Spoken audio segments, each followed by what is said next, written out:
अस्सलामुअलैकुम नाज़रीन, सबसे पहले आप सबको विलादत बसादत मुंजी आलम बशरियत हज़रत इमाम महदी आखिरुज़्ज़मान अलैहिस्सलाम के मौके पर मुबारकबाद पेश करते हैं।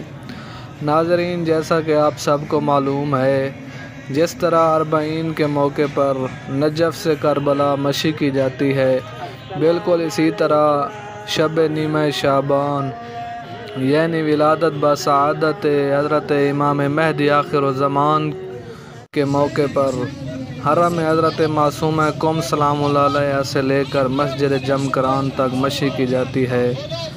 और हर साल की तरह इस साल भी कसीर तादाद में कई मुल्कों से मोमिनीन व मोमिनात ने शिरकत की है।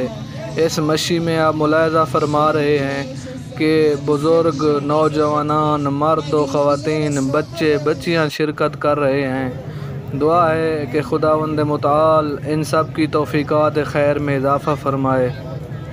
नाज़रीन, ज़राए के मुताबिक तकरीबन 2000 मुक़िब हरम से लेकर मस्जिद जमकरान तक लगाए गए हैं। नाज़रीन, दुआ है कि खुदावंद मुताल जो मोमिनीन व मोमिनात इस मशी में शिरकत नहीं कर सके और जहाँ जहाँ अपनी इबादत को सर अंजाम दे रहे हैं, खुदावंद मुताल उनकी इबादत को कबूल फ़रमाए और उनकी तमाम नेक दिली ख्वाहिशात पूरी फ़रमाए, उनके तमाम मरहुमीन की मग़फ़िरत फ़रमाए।